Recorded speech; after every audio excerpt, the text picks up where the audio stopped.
Bueno, después de haber terminado la mesa del Genet, vamos a presentar a Eduardo Gruner, que es perfecto para como complementar la mesa anterior, porque básicamente es el prologuista de esta edición del Genet. Es para todos aquellos que estén interesados en la obra, ahora como dijimos en la mesa anterior, monumental, muy compleja, pero muy interesante, porque desborda un conjunto de conocimientos sobre muchas ramas de lo que son las artes, de la filosofía, la sociología, la teoría del arte, un montón de cosas, y el prólogo de Gruner aborda todas esas problemáticas de manera muy interesante y nos parecía muy adecuado y muy elocuente poder tener una mesa en una conferencia de Eduardo después de la mesa de nosotros, que tenemos un grupo de investigación donde vamos leyendo el libro. Para todos aquellos que no lo conozcan, Eduardo Gruner es sociólogo, licenciado en sociología, fue vicedecano de la Facultad de Ciencias Sociales de la UBA, al mismo tiempo ahora está jubilado, si no me equivoco, pero fue profesor titular de Antropología y Sociología del Arte de la carrera de Artes de la Facultad de Filosofía y Letras, fue profesor también de Teoría Política en la Facultad de Ciencias Sociales.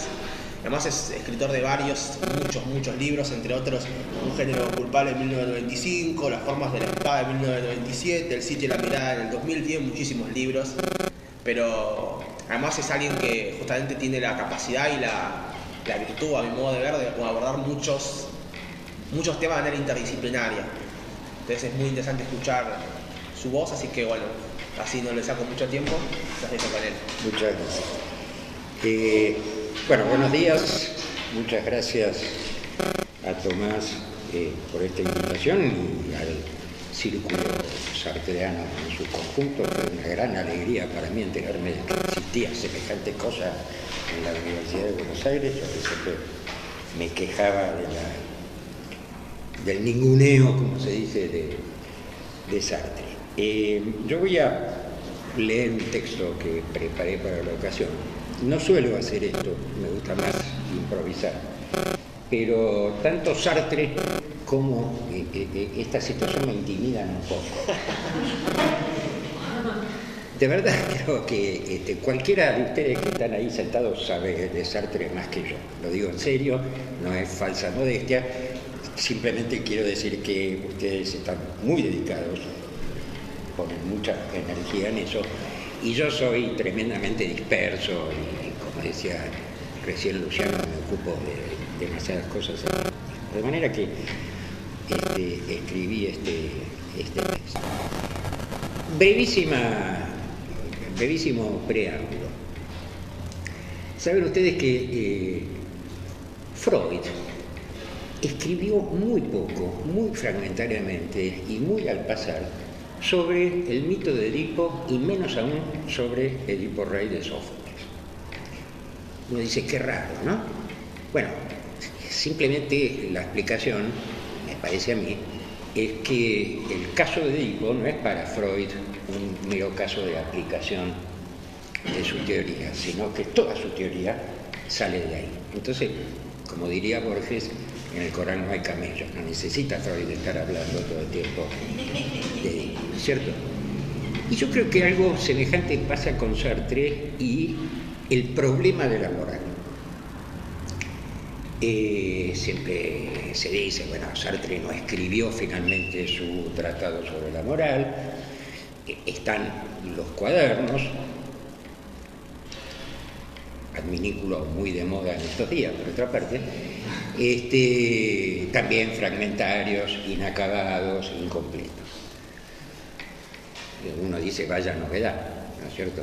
Prácticamente toda la obra de Sartre está inacabada, incompleta, porque, como se suele decir, escribía más rápido de lo que tenía tiempo para publicar y viceversa.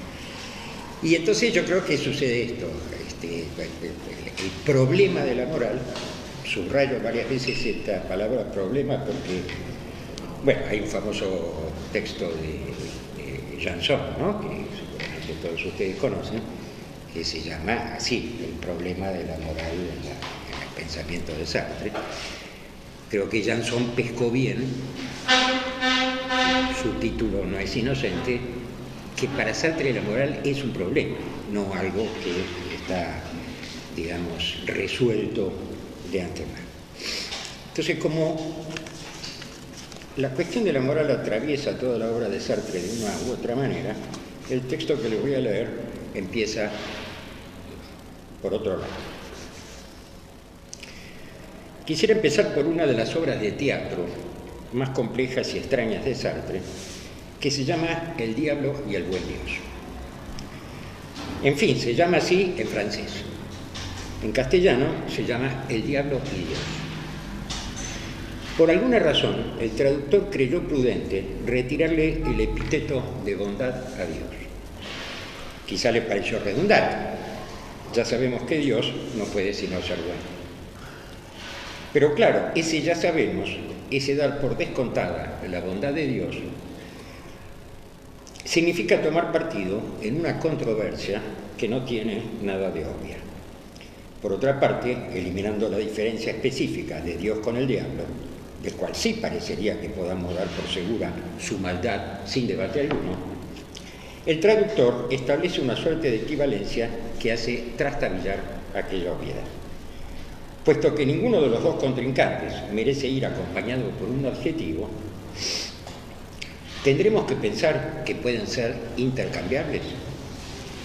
Y es que es ese uno de los grandes temas de la obra de Sartre.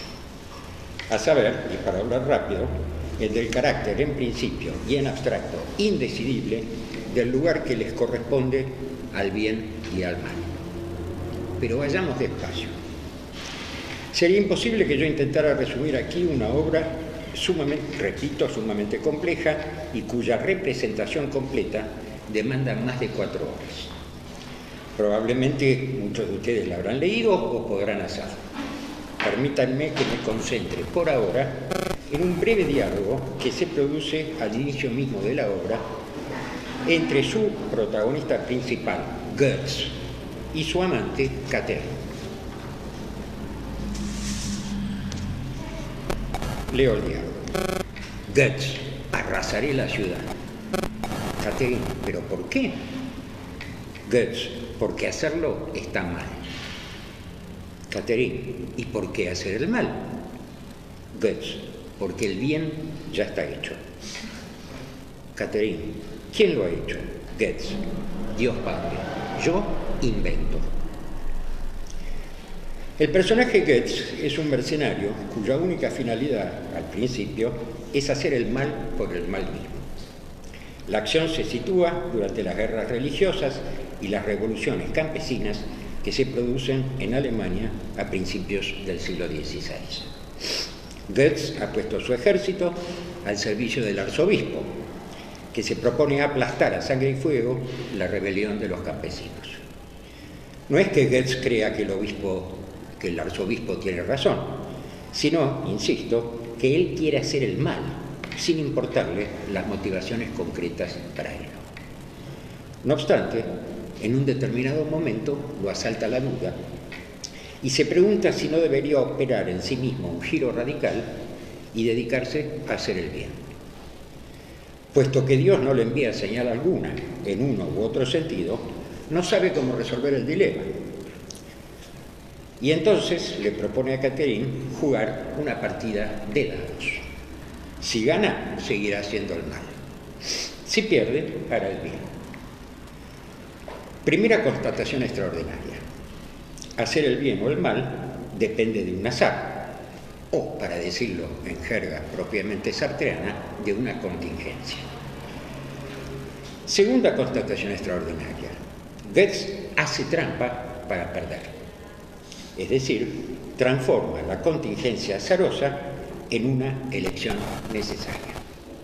Invirtiendo a Mallarmé, con un golpe de dados, decide abolir el azar. De este episodio estamos forzados a extraer una primera conclusión. Elegir es, en última instancia, elegir contra sí mismo. Es ir en contra de la propia naturaleza. Puesto que si ganar significaba seguir haciendo el mal y perder, hacer el bien, tenemos que entender que Goetz quiere hacer el mal y solo está dispuesto a cambiar forzado por el azar. Sin embargo, respetamos, hace trampa se fuerza a sí mismo a hacer el bien. Su elección ética es consecuencia de un acto de mala fe. Y el bien, si logra hacerlo, será entonces el efecto de su inautenticidad. ¿Se puede, pues, hacer el bien queriendo hacer el mal? ¿Por qué no? Si lo contrario, hacer el mal queriendo hacer el bien, es siempre posible y más aún sucede tan a menudo. En uno de los tomos de sus memorias, La fuerza de las cosas, Simone de Beauvoir relata el súbito pasaje de la exaltación al espanto estremecido por parte de los soldados norteamericanos que liberan los primeros campos de concentración. Transidos de generosidad y conmiseración, orgullosos del papel que la historia les ha otorgado, los soldados reparten entre los hambrientos sobrevivientes carne enlatada, chocolates, sardinas en conserva, huevos en polvo, leche. Los prisioneros, que vienen de años de probar apenas pan duro y un agua sucia que pasa por caldo, empiezan a morir como moscas. No se puede súbitamente alterar ese régimen sin consecuencias feroces para la ecología interna de esos cuerpos devastados. Pero avancemos con la historia.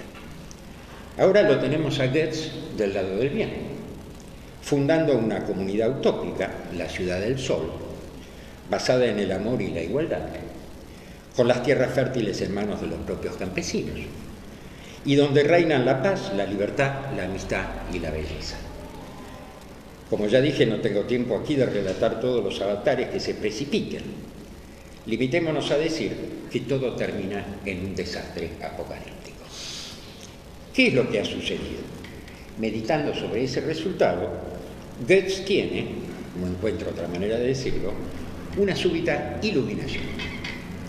Tanto queriendo hacer el mal como obligándose a hacer el bien, para él se trataba de elegir entre dos absolutos, entre dos universales abstractos, por decirlo a la manera hegeliana.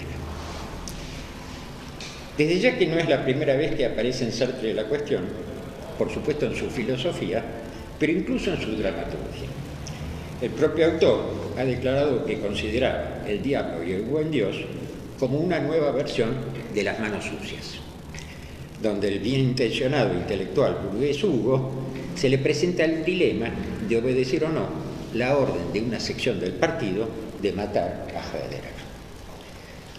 Y algo semejante ocurrirá en la que es, en mi opinión, la obra maestra del teatro de Sartre, Los secuestrados de Altona. Allí Franz, oficial alemán atrapado en una encrucijada junto a su batallón durante el sitio de Stalingrado, tendrá que elegir entre torturar a los dos guerrilleros rusos que ha capturado para que digan cuál de los dos caminos de salida es el que no está vigilado, o condenar a su batallón al riesgo de morir por no traicionar su principio moral de no recurrir a la tortura. No voy a revelar cuál es la elección de Franz. Es más de una, además, para no arruinarle la sorpresa a quien no haya leído la obra. Lo importante es que tanto en el caso de Hugo como en el de Franz, así como en el de Goetz, elijan lo que elijan, harán necesariamente un mal.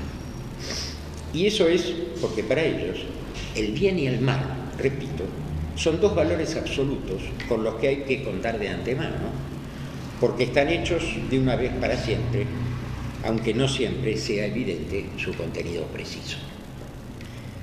Y bien, en el caso de Goetz, tratándose de las guerras religiosas del siglo XVI, esos absolutos, el bien y el mal con mayúsculas, están por supuesto referidos a ese superabsoluto que es Dios. Goetz comprende que ese ha sido su error y entonces decide, porque es en efecto una decisión, solo que esta vez auténtica, sin trampas ni mala fe, decide que Dios no existe. Que, para citar una famosa frase del propio Sartre, el cielo está vacío. No hay tal universal abstracto. Solo están esos particulares concretos que se llaman hombres. Solo nos tenemos a nosotros mismos y a los otros, que pueden ser el infierno, como ya lo sabíamos por Louis Claude, pero también son mediaciones indispensables para mi existencia terrena, que pueden o podamos ser poca cosa, pero al menos la cosa es nuestra y está aquí. No son abstracciones para elevarnos a las cuales hay que trepar, no se sabe cómo, a las alturas celestiales, o, lo que equivale a lo mismo, descender a los abismos de la verdad.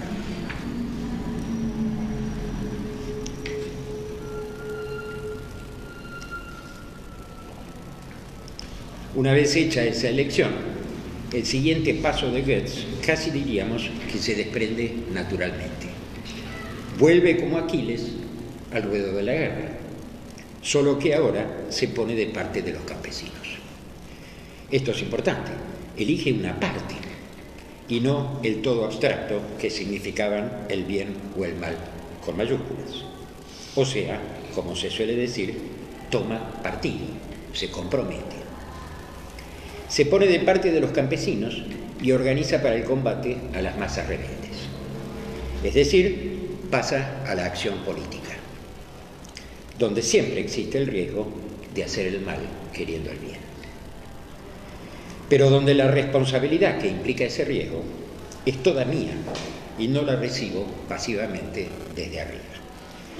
Si quisiéramos usar las categorías de la crítica de la razón dialéctica, diríamos que Goetz ha entendido que estaba atrapado en lo práctico inerte, de lo cual Dios es el máximo símbolo, y que la manera de romper esa trampa es asumir la libertad de la praxis. A decir verdad, Goetz ya tenía la respuesta al problema desde mucho antes, pero no lo sabía. Retrocedamos un momento al diálogo inicial que citábamos. Ante la pregunta de Catherine, ¿por qué hacer el mal?, Goetz respondía, el bien ya está hecho, lo ha hecho Dios Padre, yo invento. Esta respuesta da para mucho y tendremos que volver a ella todavía un par de veces. Subrayemos por ahora lo siguiente: el mal no es, está, se hace.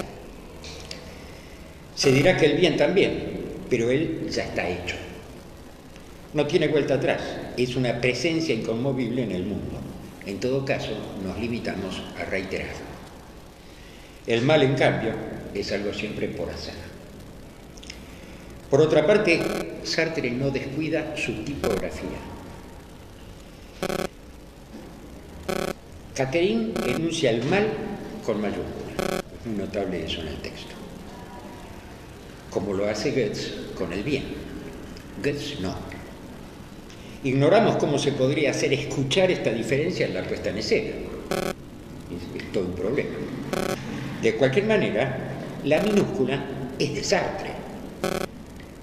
Un Goetz real, si hablara por sí mismo, lo haría con mayúsculas, al menos en esta escena. Porque a esta altura, como dijimos, para él el bien y el mal son todavía totalidades absolutas y equivalentes. Para Sartre, en cambio, son del orden de la pura singularidad, o, si se quiere, del universal singular de Kierkegaard. Por lo tanto, sometidos a las transformaciones de la praxis.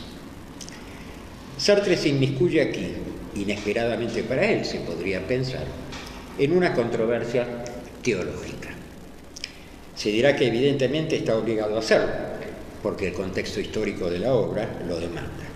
Pero justamente él ha elegido ese contexto. Pero es que decir de Sartre que simplemente es ateo sería reenviarlo también a él a una inercia sin práctica. Su ateísmo también se debe entender como parte de la praxis.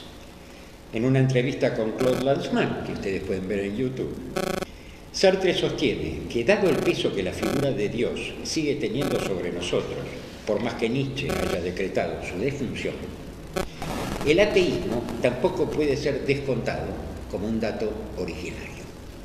Al igual que el mal, con minúscula, es el producto de un arduo trabajo. Solo una malentendida moralina, en el fondo muy burguesa, puede creer que tanto la fe como su ausencia pertenecen a no se sabe qué naturaleza innata. Y bien, no, ambas cosas deben ser conquistadas, ganadas incluso contra sí mismos, como decíamos antes. Digamos, no son un en sí, son un para sí. Volvamos pues por un momento a la teología para comprobar que ella es algo que debe ser atravesado para llegar a una ética tal como Sartre la concibe. El mal, con mayúscula, está del lado de la nada. El bien, siempre con mayúscula, del lado del ser. Semejante fórmula adquiere todo su estatuto teológico en la Edad Media, que pone al demonio en el reino indeterminado del no ser, pero se prolonga en los debates del Renacimiento. Las mayúsculas, tanto como los artículos determinados, el, la, producen la equivalencia, es decir, la intercambiabilidad lógica y retórica de esas parejas. Bien, mal, ser, nada. De nuevo, totalidades abstractas en relación especular. Pero hemos propuesto que en Sartre no hay para esas dimensiones un registro común compartido y previamente acabado. La especularidad, justamente, debería prevenirnos contra esa ilusión ideológica. ¿En qué sentido? El espejo no es tan solo una inversión de la imagen, es una inversión productora de un imaginario. No habría que temer aquí recurrir a Lacan. Él y Sartre, pese a sus grandes diferencias, tuvieron algunos intercambios bien productivos. E incluso se podría mostrar cuánto le debe la teoría del estadio del espejo al célebre capítulo sobre la mirada en El ser y la nada. El espejo produce un imaginario, pues, o si se quiere, una ficción. Que ella dé su estructura alguna verdad es algo que está por verse.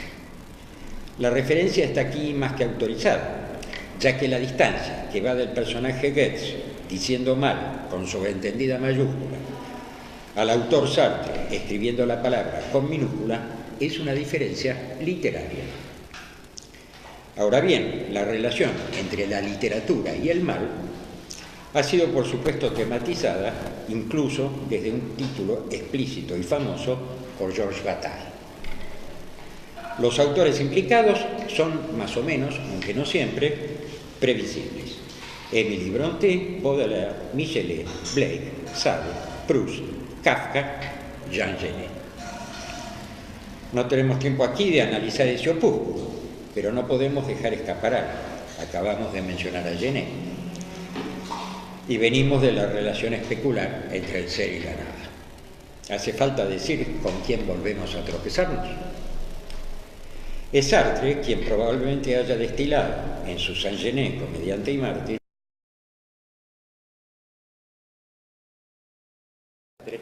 y abrirse a lo imposible sin placer alguno. Termina cita. Esto está estupendamente dicho, sin duda. Pero todo lo anterior que viene diciendo Bataille, de lo cual estas líneas fungen como un cierto corolario, ha dejado en claro que él lamenta, o mejor deplora, no sin algún resentimiento socarrón, la elección estilística sartreana. Él hubiera tal vez querido un Sartre más batallano. La esencia. O sea, que el Saint-Genet fuera, para abreviar, algo así como el erotismo, texto desbordante de Bataille, como no, de exaltaciones expresivas del deseo de complacencia en el horror, cualquiera sean sus otros méritos. Pero es que casualmente el deseo preconcebido de Sartre es el opuesto. Él pretende mostrar que la búsqueda del mal, con mayúscula, que emprende Genet, es un necesario y constitutivo fracaso. No simplemente desde ya porque se puede hacer el mal sin intención, Genet no es un soldadito norteamericano, sino justamente al revés, porque la absolutización de las malas acciones intencionales, robar, matar, someter a otro a relaciones sexuales sadomasoquistas, lo que fuere, en un mal genérico, eso conduce, paradójica, pero indefectiblemente, a un contrasentido. El mal, siempre con mayúscula, querido y elevado, casi kantianamente, a máxima ética universal, es entonces el bien. Solo el uno por uno de cada uno de los males actuados puede ser realmente malvado. La frontera entre esos dos campos, el bien, los males, puede desdibujarse únicamente en los bordes presimbólicos del imaginario especular. Una ilusión sin porvenir para la cual Sartre, en efecto, no guarda ninguna complacencia. Imagina a Genet, por ejemplo, frente al mugriento espejo de su celda, diciéndose: heme ahí, soy el mal. Sartre admira el gesto poético de Genet, faltaba más, pero esta versión del ecce homo, que se hunde en una identificación con la santidad del mal, se le antoja a sí mismo ridícula y aún patética. Solo alguien incapaz de reconocer su falta ontológica puede confundir el mal, minúscula, con el orden del ser, cuando en esa pasión identificatoria hay apenas, nada más, nada menos, que un revuelo especular. Sartre, sin asomo de kleinismo alguno, lo llama el mal, con mayúscula, objeto. Ahora bien, si el mal no es el ser, ¿es la nada? ¿Ha retrocedido Sartre a la fórmula teológica canónica? No necesariamente. Aunque las sospechas puedan no carecer de apoyo, ahí está el espejo para introducir la duda. Es la imagen del mal, Sartre no vacila en llamarla narcisista, lo que fascina a Genet. Es su reflejo el que lo insta a convertirse en santo a través del crimen. Y es esta fascinación, ese goce de su mirada, lo que le impide ver que, es cierto, a la totalidad imposible hay que abrirse sin placer alguno, como hace Sartre para decepción de Bataille.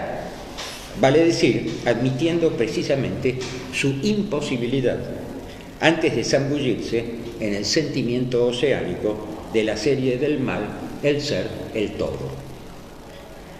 Como sea, mal que le pese a Bataille, Sartre no le da la espalda a lo posible para abrazar, aunque sea sin placer, lo imposible, sino para mostrar de este imposible su inconsistencia. Se pueden cometer los peores crímenes sin conseguir por eso ser el criminal. Una suma de actos, aunque sean 30.000 o 6 millones, no otorgan ninguna esencia.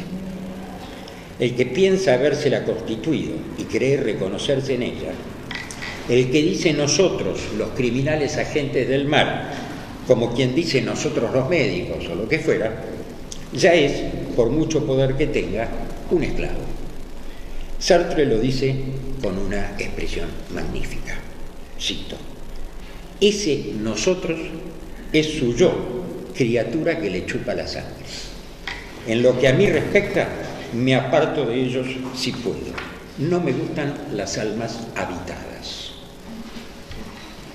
No obstante, es otra clase de posesión la que sufre Genet. El habitante de su alma no es tanto su yo como esa imagen en el espejo que, como sucede con el primer Goetz, superpone su rostro al mal absoluto y a la que evidentemente no puede alcanzar. Su aventura ontológica, así la llama Sartre, es tan insensata como la de Aquiles corriendo muy adelante de la tortuga y por eso mismo impedido de pasarla. Se insinúa aquí una cuestión enorme. Solo podemos aludirla para no eludirla. El espejo produce un doble. La identificación de mi propio ser con el mal dentro de la sobre es al precio del sí mismo como otro. Ese es un conocido título de Paul Ricoeur, pero el enunciado lo encontramos en el Saint-Genis. Es otra de las dimensiones de su inalcanzabilidad e incluso de su inversión en lo contrario. Si me empeño en ser la imagen especular del mal, el resultado paradójico es que él me llega a mí desde el otro devenido infernal. También aquí yo es otro, como dice Ramón. Sartre no se distrae de esa referencia. Genet asume como proyecto el destino que los otros, o el otro con mayúscula, Dios en última instancia, han diseñado para él. Creyendo autorizarse por el mal absoluto, se limita a actuar un guión ajeno. La literatura rebosa de historias de esas. Bastaría, al azar de los justos, citar el William Wilson de Poe, el Dorian Gray de Wilde, o los duelistas de Conrad. En todos ellos, bajo la mirada del otro, y los ejemplos bien merecerían una dramaturgia sartreana, mi ser, igualado al mal con mayúsculas, queda congelado en el espejo. Una vez más, en su carácter de práctico inerte, hecho de una vez para siempre, el mal absoluto es equivalente al bien. Esos intercambiables pueden ser obra de Dios o del demonio, pero son igualmente extrahumanos. Pero según hemos aprendido desde la primera página del Ser y la Nada, ¿no es el trabajo de la introducción de la nada en el mundo lo propiamente humano? El modo constitutivo de intervención del sujeto parlante en la inercia mineral de lo real. Volvamos nuevamente a nuestro dialoguito del inicio. Ese donde Goethe aún no tiene la conciencia, pero tiene las palabras para hacer las distinciones que estamos proponiendo. Como se recordará, el bien, con mayúsculas, ya está hecho por Dios, mientras que él, Goethe, se dispone a inventar el mal con minúsculas. Y es que el mal, como la literatura y como la política, es una intuición de Blanchot que Bataille pasa por alto. Si bien no es la nada, se hace a partir de ella. Tiene que inventarse negando la negación en que se apoya. Como dice en alguna parte Faulkner, pone en el mundo cada vez algo que no estaba. Por supuesto, Faulkner lo dice a propósito de la escritura, pero Blanchot, Bataille o Sartre, de muy diferentes maneras, homologan, sin igualarlos, el acto de escribir al de hacer el mal. Ambos parecen constituir una suerte de protesta contra la nada. Famosa frase del Sonido y la furia de Faulkner: entre el dolor y la nada elijo el dolor.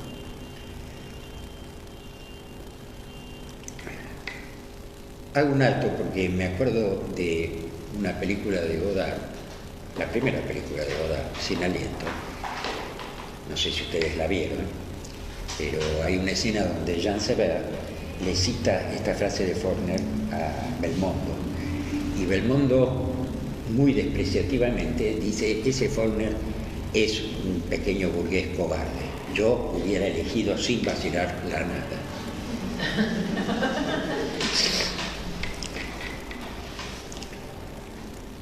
Pero ¿de qué clase de protesta estamos hablando?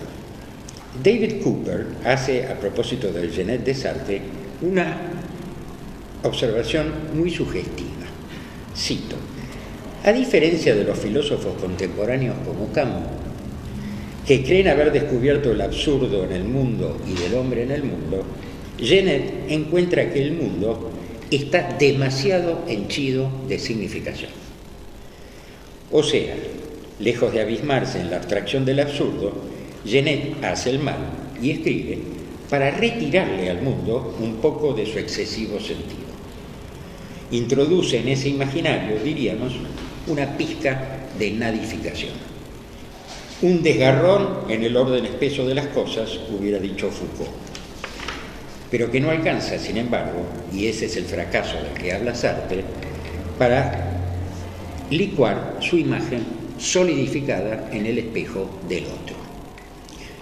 Como sea, decir que el mal se hace, a favor o en contra de la nada, mientras que el bien ya está hecho, constituye, como no verlo, una cierta blasfemia.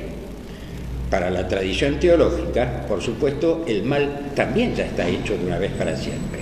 Es el pecado original. Ya unos años antes del Saint-Genet, en el curso de un curioso debate sobre el pecado, donde Sartre participa junto a Bataille, Klossowski, Hippolyte y otros, Sartre había recusado contra Bataille la idea de que la nada está más allá del ser, pues eso la transformaría justamente en una nadería sin importancia. Del mismo modo, el pecado, lejos de ser una completa exterioridad, es una nada que constituye la posibilidad de apertura de lo real. Sin embargo, esto nos retrotrae a un dilema, el de la libertad. La tuvimos para hacer el primer mal, comer la manzana, etc. No para hacer el bien. Eso ya había sido previamente elegido para nosotros. En el principio fue la acción, en efecto, como dice Goethe, corrigiendo el Génesis. Y la acción fue un acto de rebelión a partir del cual otros fueron posibles. Una vez más, el bien es del orden del ser, el mal del orden del hacer. Tiene razón Massimo Cacciari cuando dice que el verdadero dilema de Hamlet no es ser o no ser, sino hacer o no hacer. También por ello es que ha podido asociarse el mal a la política. El bien es hexis, la inercia de lo ya existente. El mal es praxis, o mejor, cuando es realmente mala praxis, es una praxis siempre particular que queda enredada en su ilusión de fundar la totalidad. Roberto Espósito adjudica esta forma del mal político a la primacía de lo filosófico sobre lo propiamente político, detectable al menos desde la República de Platón, que termina indefectiblemente politizando la filosofía. Entendemos lo que quiere decir, pero señalamos un peligro. La mera política, sin una filosofía, sin un proyecto de comunitas, para usar la jerga del propio autor, se resuelve en puro pragmatismo del ejercicio del poder, al que no cabe pedirle cuentas. Es otra forma del mal político, clásicamente señalada por Max Weber, la del oportunismo o el instrumentalismo sin valores. Es diferente decir, como creo entender que lo hace Sartre, que el político debería siempre tomar en cuenta que cada una de sus decisiones particulares, hechas al margen de la totalidad ideal o filosófica, entrañan el riesgo de producir un mal, tanto como, a la inversa, y quizá con mayor certeza, lo entraña la pura referencia a la totalidad del bien. Es la falla de Genet o la de Goetz, cada uno en su terreno. ¿Contradicción irresoluble? Sin duda, al menos en los términos en que está así planteado, puesto que el razonamiento persiste en absolutizar la especularidad entre el bien y el mal. Pero no hay tal cosa. Si la libertad es un bien absoluto, el mal al que ella puede conducir, por ejemplo, el terror, no lo es, pues está fundado en un momento de libertad que siempre puede retornar para impedir el terrorismo del terror. Es decir, su absolutización hasta el punto de que se vuelva incluso y sobre todo contra quien ha empezado por ejercer. Es el caso de Robespierre y Saint-Just, o de los líderes soviéticos que acompañaron el terror estalinista hasta el extremo de encontrarse ellos mismos con él. Es que, como lo dice estupendamente Blanchot, el auténtico terrorista es aquel que ejerce su libertad absoluta de matar hasta el punto de morir él mismo para ejercerla, como única manera de realizarla totalmente. Y Sartre, contra lo que suele decirse para simplificar, y peor aún, para domesticar su radicalidad, no es el filósofo de la libertad en abstracto. No se trata solamente de la, a esta altura, obviedad de que la libertad está siempre en situación. Y esa es una de las acepciones posibles de la paradoja de que la libertad sea una condena, sino de que la libertad debe, casi obligatoriamente, atravesar el potencial momento del mal que ella implica, antes de llegar a la autenticidad de la cultura moral, de la conducta moral, como ocurre en el ejemplo de Goetz. También la libertad es, entonces, el producto de una praxis. Es una perpetua totalización, destotalización. Sartre es tanto un pensador de la libertad como un pensador del mal, que para él es, claro, una categoría que tiene dimensiones históricas, sociales, políticas. El mal es también la explotación colonial o de clase, el racismo o el sexismo, la opresión de los canallas, pero tiene también condiciones ontológicas. El mal es constitutivo del ser y basta. Hay que aprender a vivir con eso, si bien revelándose todo el tiempo. No es algo, pues, de lo que nos libraremos por un acto de buena voluntad, por una disposición de la mera conciencia. El mal lo permea todo, incluso, quizá en un sentido sobre todo, la literatura. En el tomo 3 del Idiota de la Familia encontramos este enunciado asombroso aplicado a Flaubert. Cito: el contenido de la obra será, pues, su forma. Se trata de reproducir el mundo como si él fuera la obra de una libertad que se hubiera dado por finalidad realizar el mal radical. Termina cita. El contenido en Flaubert, y no solo en él, por supuesto, pero especialmente en Flaubert, el supuesto formalista, es inmediatamente la forma. Y esa forma absoluta, ese universal abstracto, es el mal. ¿Cómo hay que entender esto? Es que tenemos que vernosla con lo mismo. Cito siempre el Flaubert de Sartre. La totalidad a la que en el fondo aspira toda literatura como acto de libertad se manifiesta desnuda y revela en este instante final que ella es simplemente la nada. El mal radical no es sino una designación ética de esa otra norma absoluta, la belleza. La aspiración a la belleza total, contrapartida del bien sin impurezas, es la misma cosa que el mal radical, tal como lo conciben Genet o el primer Goetz. Si ambos valores son meramente tomados en su relación de oposición binaria, caemos en el peor de los autoengaños. Por el contrario, hay que saber soportar la dialéctica irreductible entre ellos. Cito de nuevo a Sartre.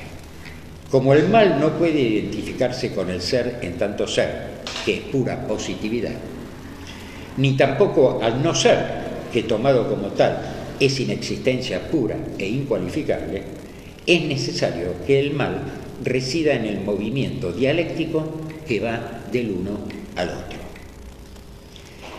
Él es, el mal, es el no ser del ser expresado por el ser del no ser.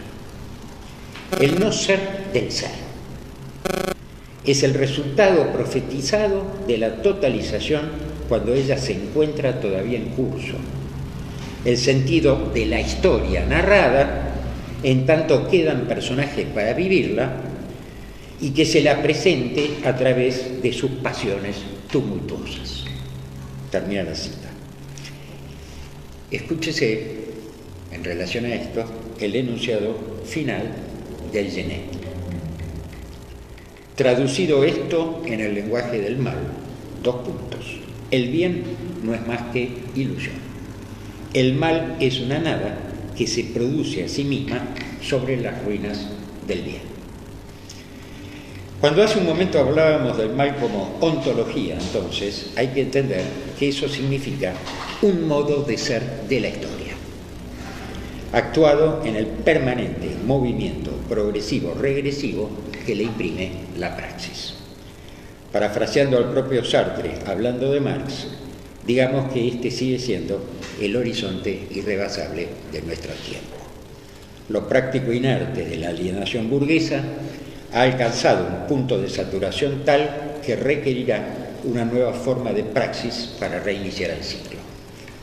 En ella siempre existirá el riesgo de malentender aquella dialéctica entre el bien y el mal, que es el núcleo de la moral sartreana, y por lo tanto, y por la misma razón, de su idea de libertad. Y el riesgo la asunción plena y decidida del riesgo de vivir, de escribir, de hacer historia, es la médula misma de lo que Sartre llama la libertad. Cito: la idea que nunca he dejado de desarrollar es que en último análisis una persona es siempre responsable por lo que se ha hecho de él. Esa responsabilidad y la moral, sigo yo, esa responsabilidad y la moral histórica y particular que implica, ya lo sabemos, es fuente de angustia, pero esta es la que nos hace humanos. No obstante, para Sartre la ambigüedad no es en modo alguno relativismo. De nada vale escudarse en las determinaciones del inconsciente, mucho menos podemos agregar ahora en las predicciones de un pleno bien futuro o de un mal sin fisuras. Ellas sin duda explican, pero no necesariamente justifican, el haberse transformado en un canalla, en un cobarde, en un reaccionario, en un fascista, en un traidor, en un opresor de cualquier especie. Goetz y Genet tuvieron que aprenderlo muy duramente. No hay nada que indique que a nosotros nos va a salir más fácil. Gracias.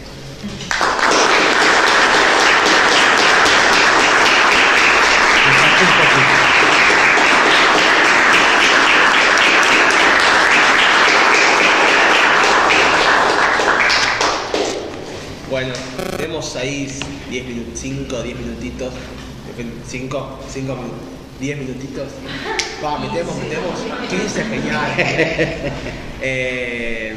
Así que si alguien quiere hacer preguntas o dialogar con lo que expuso Eduardo. Objeciones e improperios se aceptan.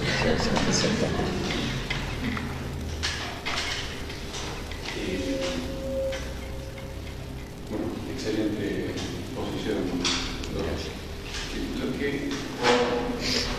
mueve un poquito el tema de Sartre, me parece que Sartre, el bien es el ser y el mal es la nada.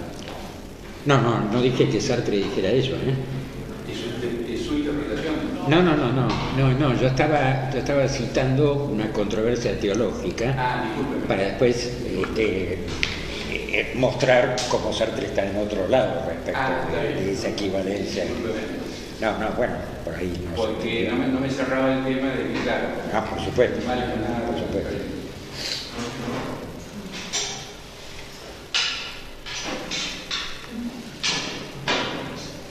¿Pregunta alguna más?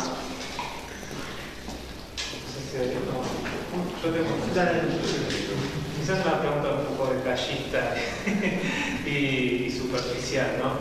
Pero quien enfrenta la obra sartriana se encuentra con el problema de interpretar el uso de mayúsculas.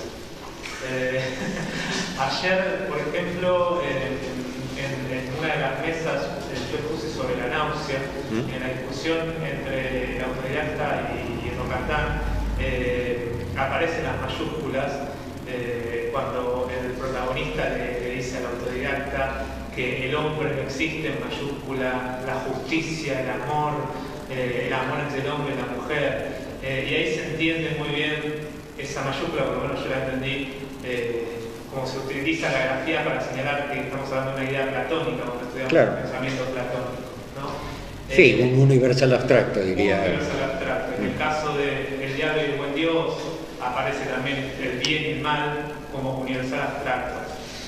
Pero en otros casos no es tan fácil de entender. Por ejemplo, cuando Sartre aparece el otro en mayúscula y el otro en minúscula, incluso a veces para sí en sí.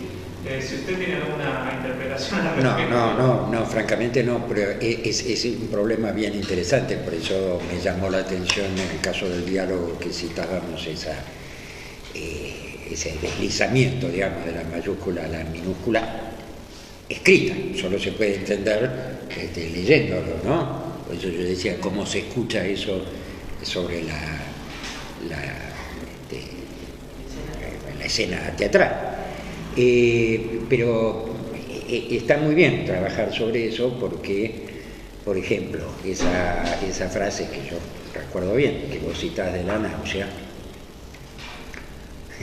que se llamaba antes la melancolía, ustedes saben, ¿no? Entonces, ese pasaje de la melancolía al asco merece también una reflexión, siempre la melancolía parece como más romántica, digamos. Con ayuda de Gastón Gallimard. Sí, sí, claro, de Gallimard. Gracias a Gallimard tenemos un Sartre más auténtico que hubiera sido el melancólico. Me perdí. Quiero decir, en esa frase, el uso de la mayúscula, está claro que es, como vos decís, y sirve para discutir a los que abundan sobre el humanismo sartreano, ¿no? Basándose en el error, si es eso, del existencialismo subhumanismo, o lo que sea. Pero digo, ahí está muy claro que Sartre, como es lógico, tratándose de un existencialista, por otra parte, diferencia la humanidad abstracta de los sujetos singulares y concretos, ¿no? Hombres y mujeres, lo que sea. ¿Usted hace una pregunta? ¿O no? Sí.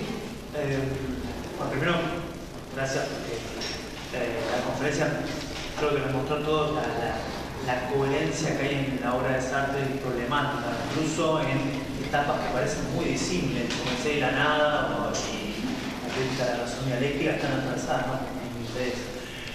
Mi pregunta era un poco puntual respecto de usted, obviamente porque la meditaba la conferencia haciendo énfasis sobre la cuestión del mal singular, y mi pregunta es, porque es un poco inocente la pregunta, si es posible pensar en estos términos la capacidad de un bien singular, ¿no? Porque en algunos pasajes esto parecía la referencia que la única dimensión de la condición humana y de la ontología humana estaba atravesada por el mal, ¿sí? Por la capacidad de sí, en realidad ahí era... Perdón. No, eso, en relación... No sé, pero el gran problema ahí es esta dialéctica que dice Sartre entre el bien y el mal, ¿no? Voy a decir también una obviedad, pero los peores males que se han hecho en la historia siempre se han hecho en nombre de algún bien. Nadie, ni Hitler, ni el que ustedes quieran nombrar, dice que va a actuar en nombre del mal. Nadie es tan orgulloso como para creerse el demonio, ¿no? Todos creen que le van a hacer un bien a la humanidad, eliminando, por ejemplo, a los judíos o lo que corresponda en cada caso, ¿no es cierto? Entonces, ese es el problema que no permite justamente establecer la equivalencia entre la idea de un bien con mayúscula, ¿no es cierto? Yo tengo un amigo que dice una cosa muy simpática, dice, las políticas oficiales o dominantes se parecen a las religiones dominantes en que todas prometen la felicidad futura a cambio del sufrimiento en el presente, ¿no es cierto? Entonces, siempre es el nombre de un bien abstracto que va a llegar, el paraíso en las religiones o lo que sea. Es mucho más...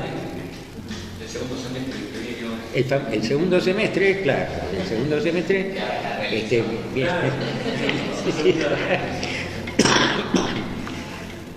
Hay que decir que nunca se dijo de qué año era ese segundo semestre. Alan, ¿querías preguntar? Sí, no, una cosa agregando a la pregunta de Jorge, ¿no? Y a su respuesta. También la obra del Diablo y el Buen Dios también recuerda a la de Camus sobre Nerón, ¿no? Y Nerón sería el personaje que sí dice hacer el mal como política de Estado. Sí, de Estado. Y en ese caso aparece la figura de la locura. No, esta cuestión de que ningún gobernante va a decir que va a hacer el mal. En el caso de que se lo diga, entra en el terreno de la locura y sale la racionalidad. También pasó eso con Hitler, ¿no? Sí. Que se le atribuía, lo cual es una forma retorcida de disculparlo, digamos, ¿no? Porque, bueno, por eso yo decía, no se puede tomar como excusa eso, porque además se toma, cuando se dice eso, se toma una posición meramente individualista, digamos, ¿no? Como si las grandes estructuras de la historia, de la sociedad, de la política o de lo que sea, de la etapa histórica correspondiente, nada tuvieran que ver con la aparición de eso. Adorno causó un escándalo muy grande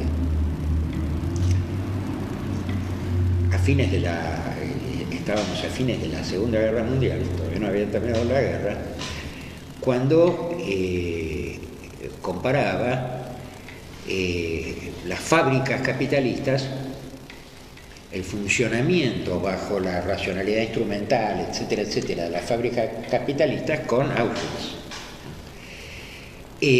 Con lo cual quería decir una cosa en el fondo muy simple, que esto no es obra de un loco suelto que, ¿no es cierto? Auschwitz no cayó de Marte, no fue por una invasión extraterrestre del nazismo ni todo esto, sino que estaba inscrita como potencialidad en la lógica misma, ¿no es cierto?, del desarrollo del capitalismo. Podía no haber sucedido, pero una vez que sucedió, no nos hagamos los distraídos y le atribuimos todo a una mera contingencia en el peor sentido del término. Sí, sí. Primero, para poner un poco en contexto, soy abogado y en función de eso, escucharlo me generó varias cosas. La primera, ¿puede decir que un derecho objetivamente bueno o malo? ¿Un derecho? Sí, un derecho como poder judicial o un derecho como estructura de pensamiento, ¿sí? Y a su vez, ¿existe o puede existir un derecho políticamente activo? Me generan dos interrogantes. Puede ser que... ¿Qué sería un derecho políticamente activo? Porque, digamos... necesariamente no neutral, por ejemplo. ¿Ah? ¿Cómo? Qué peligroso. Otra vez estamos en el problema, yo no sé nada de derecho, pero por eso estamos, pero hay varias cuestiones muy interesantes en eso que vos planteas. Voy a citar a Marx a propósito del derecho, en el sentido más amplio del término, que muy provocativamente ya en la cuestión judía o en la crítica de la filosofía del derecho de Hegel, dice que decir que la ley es igual para todos no solamente no es cierto, sino que si fuera cierto sería un disparate, porque ¿cómo va a ser la ley igual para todos cuando los sujetos son todos diferentes? ¿Cierto? Entonces, bueno, por supuesto, no se puede hacer una ley para cada sujeto, pero eso es una dificultad técnica, no un principio filosófico o ético o jurídico universal, ¿no? Bueno, por eso existe, ¿cómo es que se llama eso? La discriminación positiva y esas cosas, que tienen sus trampas también, ya lo sabemos. Entonces, el problema es ¿cómo encontramos la dialéctica entre el universal abstracto justicia, que cómo se podría definir, siempre es en términos históricos que se define, y lo que, como dicen los abogados, lo que es de cada uno lo suyo? ¿Quién determina qué es lo suyo de cada uno, digamos, ¿no? Una definición canónica de justicia que no sé si todavía existe, si se dice darle a cada uno lo suyo. ¿Y quién decide qué es lo suyo de cada uno? El juez. Bueno, es interesante la lengua castellana porque dice que el juez falla, ¿no?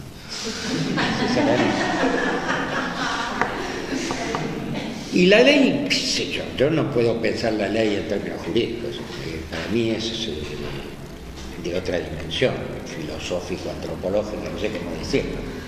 Hay una cosa muy interesante. Una vez, lo puedo decir, este chiste lo puedo contar porque a mí me lo contó un rabino conocido aquí. El chiste dice que los judíos estaban desesperados por la cantidad de prohibiciones que tenían, ¿no es cierto?, la cantidad de interdictos, de tabúes. Entonces lo convocan a Moisés y le dicen, mira, vos que tenés buena llegada, digamos, a Jehová, trata de negociar un poco. Entonces vuelve Moisés, convoca a la asamblea y le dice, miren, tengo una buena noticia y una mala noticia. La buena noticia es que los mandamientos me los bajaron a 10. La mala noticia es que quedó la mala noticia es que quedó lo de no desearás a la mujer de tu prójimo. ¿A qué viene? Es una reflexión más profunda de lo que parece, porque ¿a qué viene el chiste? Los mandamientos, yo creo no equivocarme al decir que la ley en el sentido positivo, el derecho positivo, estrictamente no prohíbe nada. Te castiga si lo haces, ¿no es cierto? Se tipifica una serie de conductas y dice, bueno, el que matar o robar en tales circunstancias merecerá tal castigo atenuante, desagradable. Bueno. Prohíben los mandamientos religiosos. La religión prohíbe. Entonces, por ejemplo, en el caso de los 10 mandamientos, viene diciendo no matarás, no robarás, y de pronto hay un salto cualitativo, un salto lógico, porque dice no desearás a la mujer de tu prójimo. Es decir, pasa de prohibir una conducta a prohibir el deseo mismo, porque no dice no desearás matar, no desearás robar, ¿no? Solo te dice que no lo hagas. Pero de pronto dicen, bueno, ¿eso cómo se puede pensar en el derecho, digamos, ¿no? Esta oscilación entre el acto y el deseo. En ese sentido hay fisuras, hay como agujeros negros que el derecho no puede pensar. Me parece, no quiero ser pedante, que no soy abogado, mucho menos legislador. Pero bueno, no es necesario circunscribirse al derecho, son las mismas fisuras y agujeros negros que tampoco puede pensar la filosofía, que tampoco puede pensar las teorías, porque siempre quedan algún particular concreto que no entra, que le sobra, que es un plus, que es un exceso sobre el concepto universal que permitiría pensar, ¿no? Y Sartre es alguien tan alejado de la escuela de Frankfurt en muchos sentidos, sin embargo es alguien que en este carril piensa de manera muy parecida, piensa ese conflicto permanente, irresoluble, trágico, podríamos decir, si se me admite que lo propiamente trágico es que un conflicto no tenga solución, entre Adorno diría entre el concepto y el objeto, ¿no? Entre el en sí y el para sí, entre el universal y el singular. Pienso en el texto de Kafka ante la ley, que un poco... Bueno, es el ejemplo. Entre el particular concreto que va ante la ley que nunca lo puede recibir porque nunca es suficiente para el particular concreto que le desborda. Sí, porque además el particular concreto, porque, ¿cómo es eso? El campesino llega y se sienta a esperar a que el guardián le franquee la entrada de las puertas de la ley, que las puertas del edificio están entreabiertas de todas maneras, ¿no? Entonces pasan los meses y los años y el tipo se muere de viejo. Y agonizando le pregunta al guardia cómo es que adivinó antes. Nunca vino nadie. Y el guardia le dice, estas puertas como ves que estaban abiertas para vos, ahora que vos te morís, las cierro. Entonces siempre hay un ejemplo mejor de lo que vos decís, o igualmente bueno, en el proceso, porque, bueno, ese cuento Kafka lo incorporó después al proceso, al diálogo famoso, ¿no es cierto?, del señor K con el cura. Hay un momento, ustedes, el proceso, la maquinaria abstracta de la ley, ¿no es cierto?, todos los vericuetos burocráticos que tiene que atravesar el señor K, que no sabe de qué está acusado, no lo pregunta, nunca lo pregunta, el propio acusado nunca lo pregunta.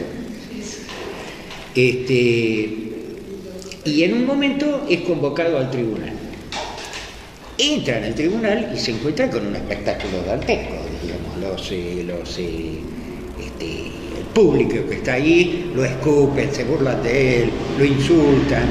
Los jueces encaramados dignamente en su coso con las togas y demás están mirando imágenes pornográficas, bueno, todo así.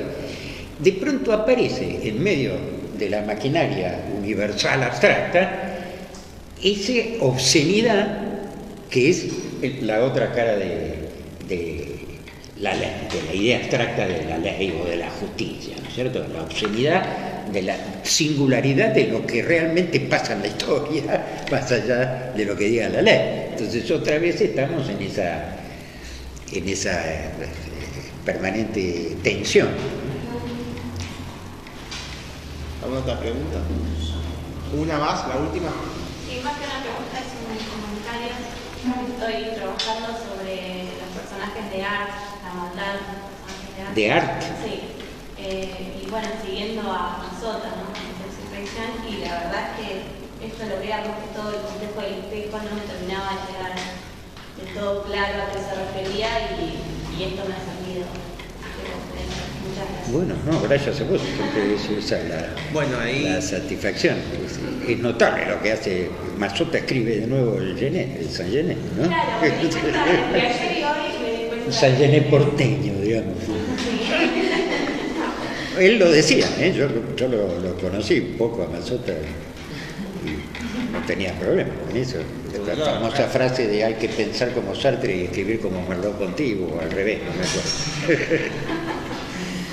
Bueno, agradecemos a Eduardo No, gracias a ustedes. el tiempo y les recordamos que afuera hay una cajita con una fotito de Kierkegaard.